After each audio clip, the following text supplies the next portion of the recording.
Welcome to this very special edition of the KAJ Masterclass Live, the show which ensures that you profit from your time spent here with experts, either through their industry insights, information, or simply learning from them. And today we have Nicole Hilgenkamp. She is an artificial intelligence and digital transformation expert, has dedicated her career to navigating the complexities of digital transformation, guiding organizations through innovative solutions that blend the latest in AI technology with solid operational strategy. Welcome to the show, Nicole. Hello, listeners. I'm happy to be here. You are welcome. Welcome to the show, Nicole. Welcome to India in this online form. And I'm sure not just in India, but a lot of people across the globe will benefit from what we are going to talk right now. We'll learn from you how to master artificial intelligence for business and for other things that we do in it. But before that, let's understand a bit about your journey, your background, Nicole, so that the listeners know a little bit more from you about you. Hi, everyone. My name is Nicole Hilgenkamp. I've worked for some of the top Fortune 500 companies, public and privately, managing very large teams. And through managing operations for those large teams, digital transformation is always and change is always apparent. And so it seems like we're in a consistent state of transformation and modernization, which means adoption of technology. And so I'm really excited today to talk a little bit about my journey and what battle scars I've had through all the years of my experience in dealing with digital transformation. Absolutely, absolutely. And that is where, uh, people want to know more about AI. They are using AI in whatever ways they are using, but they are trying to understand. And when you talk of digital transformation, even before AI, we had the digital way of doing things. So, how do we differentiate whether this is a better way of doing things or earlier one a better way of things? Because it was giving you some sort of originality in what you are doing. Now, everything seems to be replicas of so many other things that are floating all over. Help us understand then what is digital transformation with AI. Yeah, great question. So some of the things will still be apparent with artificial intelligence. Obviously, artificial intelligence is going to accelerate and allow us to get results faster.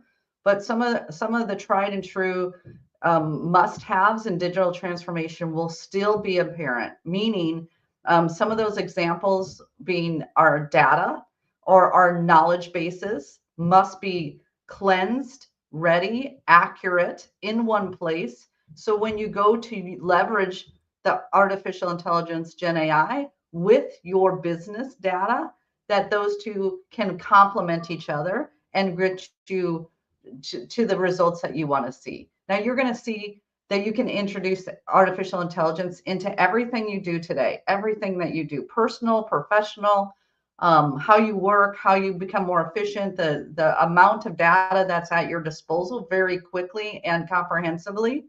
But when you pair that with your business intelligence, you really have a powerhouse of information that you can leverage right away. But be careful, right? Because if your data that you're complementing artificial intelligence with is not prepared, accurate. It has proprietary information. It has customer, employee, uh, you know, confidential information. Those are some safeguards that you really want to ensure are in place before you introduce it with your artificial intelligence. So that I would say would be the number one must have, regardless of before AI and with AI. And then, of course, change management with any adoption is definitely a consideration that you need to make in any transformation, and with artificial intelligence more than ever, because you're seeing more fear with artificial intelligence than you would have with a standard technology deployment. So people are not necessarily understanding the great capabilities. Also, there's a lot of risks that come with artificial intelligence. people are concerned about their career, and is AI going to take my job? And so there, and then of course there's always the testimonials of where AI was introduced in a corrupt way. So I mean, it can be very fearful for people, more so than what you would have seen in a standard technology deployment. So those two things still exist in both transformations that you do. But what we love about AI is that it can do a lot more faster if used in the appropriate way and with the right state of mind to adopt it. Absolutely, absolutely, Nicole. Now let's understand a few things, at least from the basics point of view. Nowadays, there's this word used called being AI literate.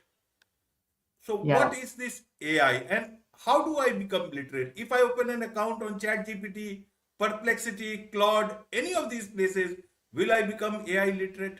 Or is there a level that I will have to attain to become AI literate? What is the definition of AI literacy in today's time? Yeah, definitely. Anything that you can do to understand how you can use AI at work, and literacy is at different scales, right? Um, so if you know, like knowing how to use Gen AI, great. I would say that you're much ahead of the game than the rest of the world, right? You would be AI literate if you're using AI in your day to day. AI is changing every single day. So what you learn today is obsolete tomorrow in the world of AI and how fast it's going. So I don't know if anyone of us will ever meet full AI literacy. There will be experts.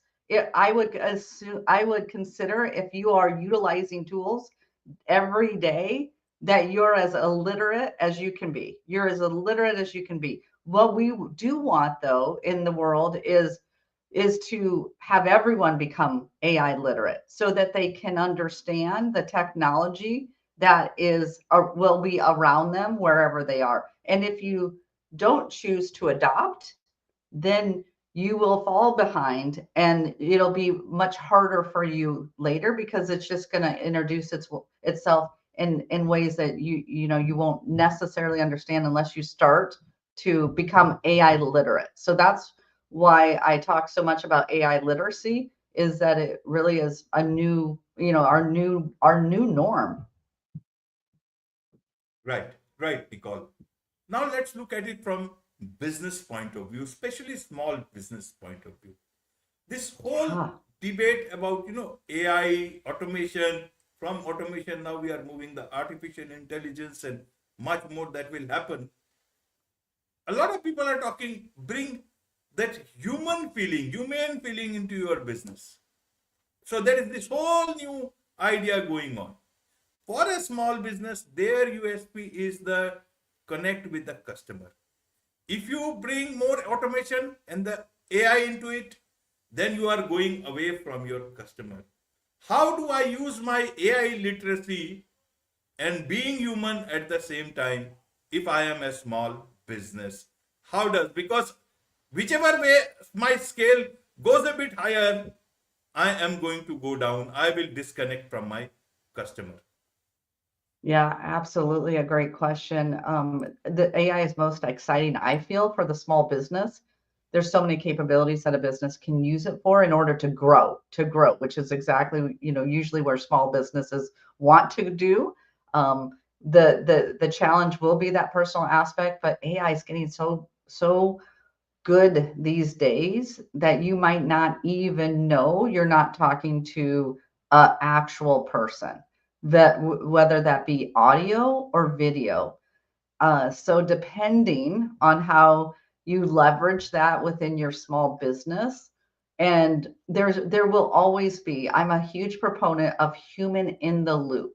A human in the loop with artificial intelligence is a powerful pack, and I think every small business needs to really think through those considerations, because there will be things that you will want to connect with your customers. It might be, definitely on those consulting calls, on what determining the scope of work, et cetera. Those are things that AI is not yet there on, being able to take intake and emotion and really drive what the customer need is. They can do very surface level customer service, marketing, et cetera, just like any human can, but it's not yet to the point where you could have a full out, intake session with an AI individual. Right, right, Nicole. So, what's the best way to get started? Started that I learned Yes. enough, but I don't learn so much that I forget about being human. How do I do that? What is the best way to do that, Nicole? Yeah, this is what I suggest for everyone is I suggest that you stay up on AI. Okay. A great way to do that is to subscribe to a newsletter. I would find one that you're comfortable with, maybe start with 3 and then choose one and unsubscribe to the others because it will get very overwhelming very fast if you try to do too much too soon. Start small, start with prompting. And if you really start to get good with prompting and treating artificial Gen AI as your co-pilot, as your partner, as your psychologist, as your copywriter, as your lawyer, as your tax accountant. There's so many things, as your personal chef, as your vacation planner, all of those things. As you start to get very comfortable with it, you'll start to improve your prompting. So there's definitely power in the prompt and how you interact with your AI. It can, start to get to know you personally. It can start to write like you. It can interview you, teach you, all of those things that will really help enrich you as an individual. And it's all around just kind of getting in, understanding from where it's going via a newsletter. I would not pay for training these days. There is so much free training out there. So start with a little bit at a time. And I would really start with prompt engineering and getting good with that and doing a little bit of research and training on prompting so you can get good at it. And then you're really just going to start to get into other areas that you might use AI for, such as automation. But start utilizing it as your your strategic partner in life. In life. Right, right, Nicole. Many business says that, Oh, listen, my automation is working fine for me. Why fix something where it's not broken? Why do get AI? How do you differentiate? Is AI the advanced version of automation? Should they look at it from that point of view? Or if it is not needed, they can be without AI in their business and automation for them is enough. What would you like to tell? well, automation is going to allow people to do more with less, to utilize their capacity in more strategic and value generating ways. I think everyone at some point, when it makes sense for you, they will be thinking about automation. There's nowhere I go in one day that I'm not self-serving myself in the service industry. And everyone's in that same boat. And so we're going to consistently see more of that. And in order to compete in the marketplace, everyone must consider automation when it makes sense to you, when you're ready to scale to that. But again, don't jump to that. Please start with getting very educated yourself and getting good at utilizing Gen AI and understanding and utilizing Gen AI to help you determine your next move and what you start with automating. So automate small redundant tasks first, get good at that, and then continue to add more to it over time in order to compete in the marketplace. It is a must in order to continue to compete in the marketplace to stay in business, whether small or large company. It's definitely a consideration that everyone in business needs to make today is to take advantage of automation. Right, right, Nicole. Now, a lot of people I have a who are question not for you. really, yeah, A yeah, question for you. yes, yes. How do you use AI? Like, what is your most important, how do you use AI in your day today? What is your best use case? My best use case is to, uh, optimize, say perhaps to, if there is a video and I need to make sure that I am able to, put out a description faster, then I Yeah. will have to listen to that whole thing. So it is better to use AI with some tools and make sure that I am at least getting the transcript faster. I am getting much more details of the video faster, and then I am able to bring out something quicker, much more faster, and able to put it out for the public. So that is my best use case at the moment. Sometimes I also have this fill some knowledge gap. If I am thinking and I think that, okay, there are several points that are there, that I think can be added, you know, that point in time. But I also consciously make sure that I do not consult it. Because if I start getting to the point of being dependent on it, that will be taking away myself from myself. And that is bad. So I only use it till the time it is like you are asking an advisor, somebody who, it's like asking another colleague of yours, and add, but never get to the point that you start. It will be then, as we call in journalism, plagiarism. Do not get to the point where it is becomes their ideas, but you are taking it there. Even if it is AI, it's not going to come and bite you. But your mind has to keep on telling that this is actually your idea, your refinement is still better. So that is what I am doing. But I am very conscious of the fact that, that not to overuse something which takes away your originality in any way.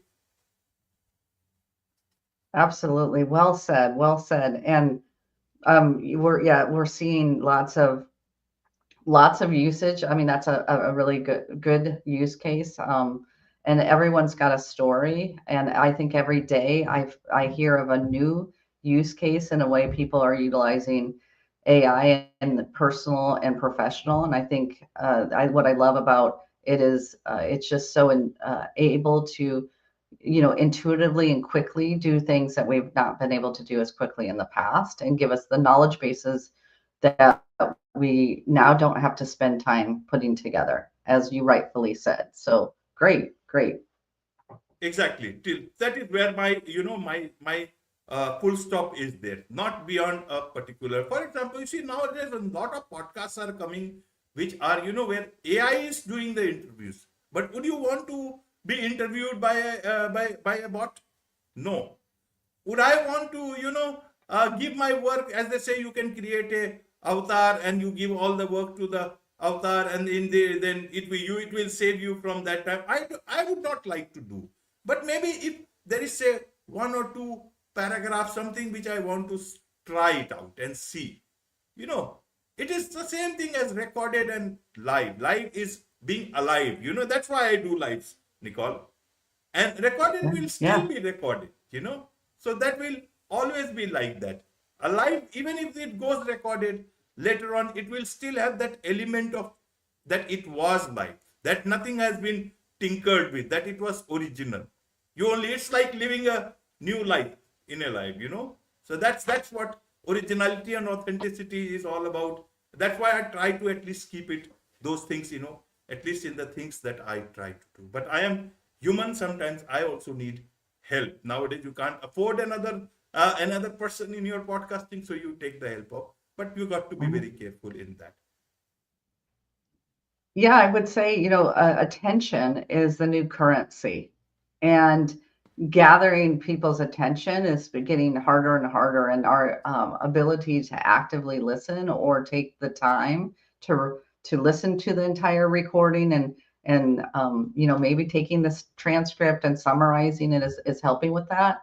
There's an element as well of the time saved is that time more spent with your loved ones and enriching your life in other ways. So there's really great use cases, and then there's some things that you don't want it to steal your creativity as an individual or take your connections away from people and make it inhuman. So I am always a big proponent of human in the loop, and as it's a great complement to help in your life's navigation, whether that be in your career or in your personal life. And I'm excited about some of the groundbreaking things that we'll be able to do faster with less bureaucracy because we'll have the information at our fingertips. Absolutely, and it can increase transparency even within the government system.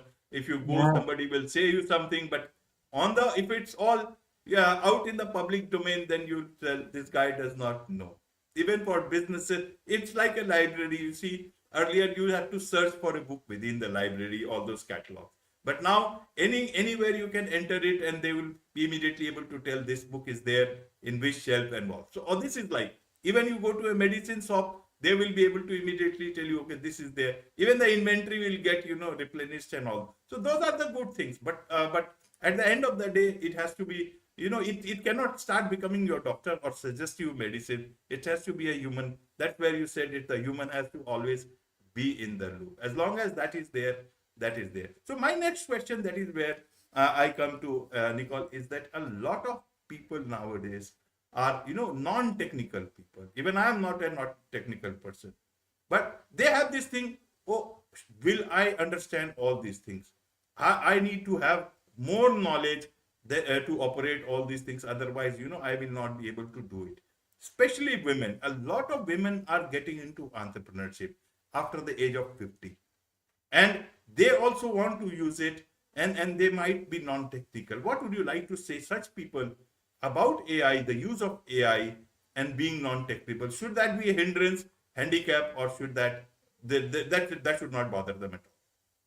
Oh, no, it shouldn't bother them. I mean, I would tell you that at any age, whether it be our very, from toddlers to our elderly, AI does play a role in, and it's just infused into your life. And so the more that you can take it and harness it yourself, and not to be fearful of it, but to utilize it as that co-pilot. And it is pretty easy to start to get involved. But the biggest part for a lot of people is to start.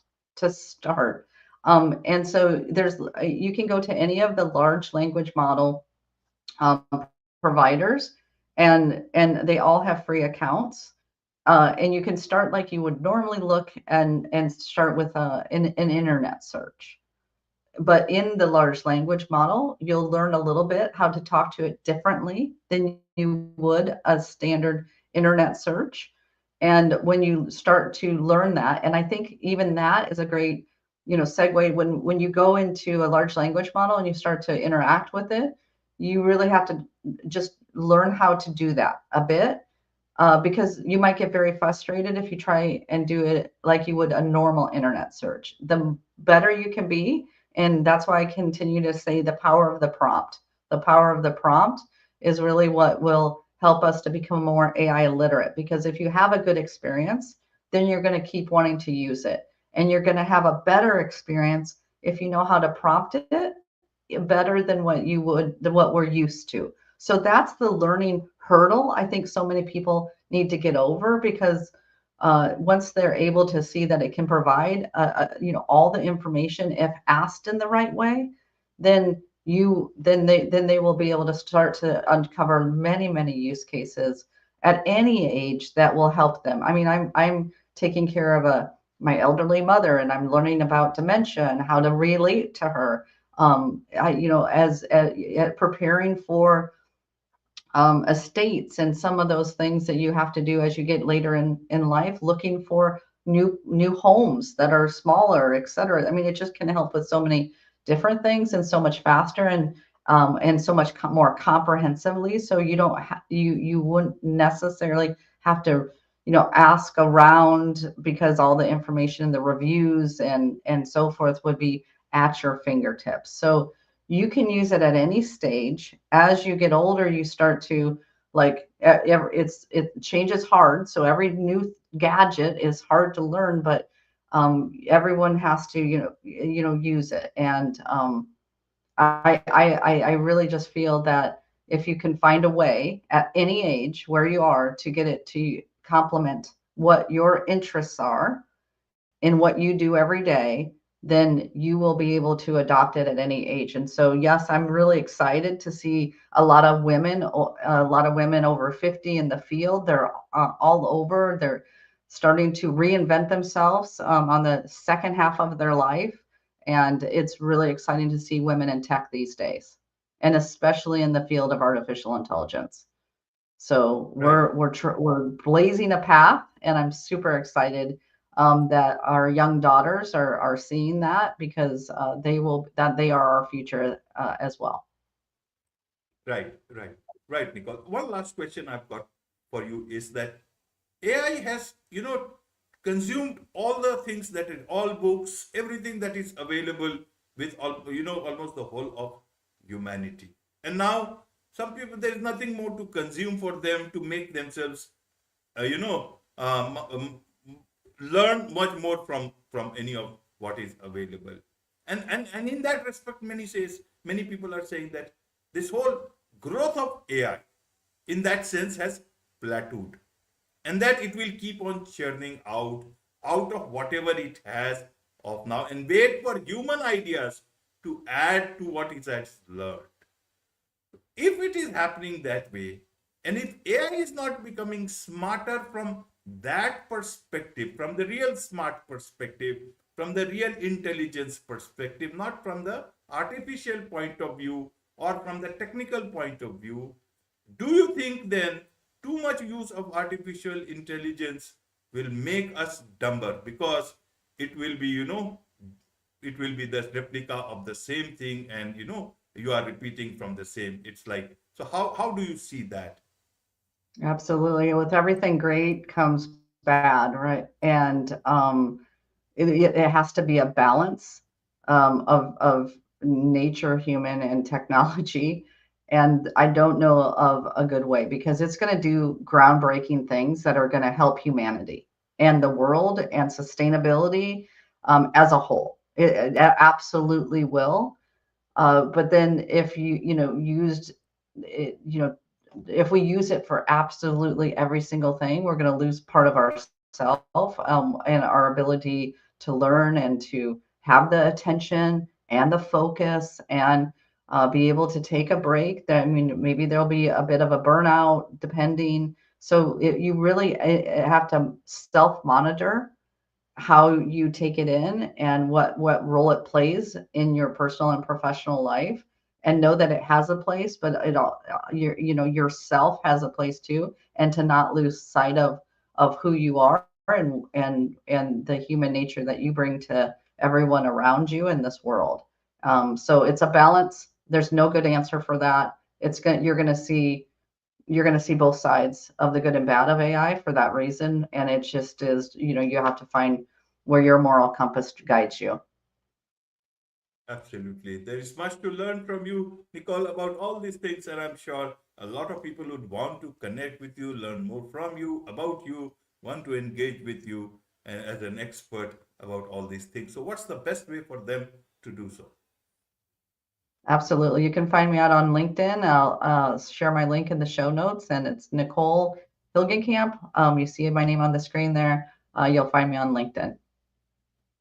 Wonderful. With this, it's a wrap on this very special edition of the KAJ Masterclass Live. Thank you so much indeed for joining us. Thank you all.